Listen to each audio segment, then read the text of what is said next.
یہ تو ظاہر ہے کہ وہ اس کے علاوہ اور کیا بات کہیں گے. انہوں نے اپنی پارٹی کو ڈیفینڈ بھی کرنا ہے. برے حالات ہیں, نظر آ رہا ہے کہ کس طرح ایک دوسرے کے ساتھ یہ پارٹی بازی ہے, تقسیم در تقسیم ہے.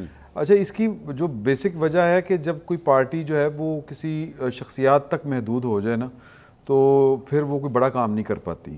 تو اس کا بھی جو ویسے تو وہ کہتے ہیں مائن اور قانون کے لیے لڑ رہے ہیں, لیکن اس کا ذکر کبھی نہیں ہوتا. ذکر ہمیشہ ہی ہوتا ہے کہ خان صاحب کی لائٹ بند ہو گئی ہے, خان صاحب کو ہم نے چھڑوانا ہے, خان صاحب وہ یہ کہتے ہیں یہ خان صاحب کو رہا ہوں گے تو یہ رول آف لا سارا کچھ خود ہی آ جائے گا. ہاں, یہ چلیں کوشش کر کے دیکھ لیں جتنی یہ کوشش کر رہے ہیں. باقی جو یہ علی امین گنڈا پور صاحب ہیں, انہوں نے مجھے تو یہ ان کی وہ کوئی الیکشن کمپین لگ رہی تھی کہ جس طرح وہ چلا رہے ہیں وہ افریدی صاحب کی, مرزا افریدی صاحب کی. سر 90 دن کی ڈیڈ لائن دے دی ہے. ایگزیکٹلی, میں مطلب وہ ساری جو ہے نا وہ کل والا 2-3 دن سے جو کچھ چل رہا ہے, تو وہ تو مجھے یہ لگتا ہے کہ جس طرح علی امین گنڈا پور صاحب جو ہیں انہوں نے ایک تو نیوٹرلائز کر دیا وہ 5 اگست والی پیک کے اوپر جو جانی ہے. اب کون چلائے گا, کون لے کے جائے گا, ایجنڈا نیا آ چکا ہے. یا پھر عمران خان صاحب دوبارہ سے کہیں کہ جی ویسے بڑا اچھا ٹائم ہے عمران خان صاحب کے لیے.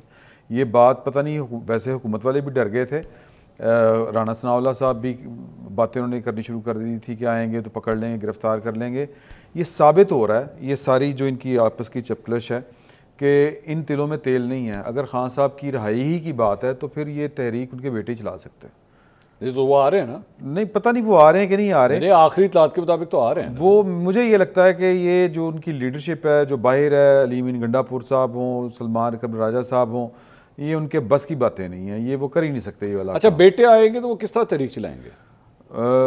سر ہو سکتا ہے لوگ باہر آ جائیں, کیونکہ یہ تو لوگوں کو باہر بھی نہیں نکالنا چاہتے نا. اگر یہ لوگوں کو باہر نکالنا چاہتے ہوتے تو کتنا بڑا روٹ تھا, اسلام آباد سے یہ چلے ہیں اور جی ٹی روڈ کے ذریعے, جہاں تک مجھے میری معلومات ہیں کہ کیونکہ میں نے آخری دفعہ جو ٹکر دیکھا تھا وہ یہ تھا کہ جیلم پہنچ گئے ہیں یہ. جی, تو اگر یہ جس طرح آ رہے تھے, اتنی بڑی جی ٹی روڈ ہے, اور یہ جی ٹی روڈ جو ہے یہ پاکستان کی سیاست کو تلپٹ بھی کر دیتی ہے, اس کے رخ بھی بدل دیتی ہے. جی جی, اگر یہ انہوں نے پلان کیا ہوتا, اگر ان کا مقصد یہ ہوتا, اس جی ٹی روڈ نے جج بحال کروائے ہوئے ہیں, جج بحال کروائے ہوئے ہیں, اور یہاں پہ بے نظیر بھٹو کے لانگ مارچ یہاں سے نکلے ہوئے ہیں, یہاں سے گزرے ہوئے ہیں. بڑی یہ تاریخی سڑک ہے, اور یہ اس شہر کے اوپر یا اس سڑک کے اوپر جتنے شہر بستے ہیں, جتنی آبادی ہے, یہ پراپر یوٹیلائز میرا خیال ہے کرنا ہی نہیں چاہ رہے, خود ہی نہیں کرنا چاہ رہے تھے. اگر کرنا چاہ رہے ہوتے تو حالات کچھ اور ہو سکتے.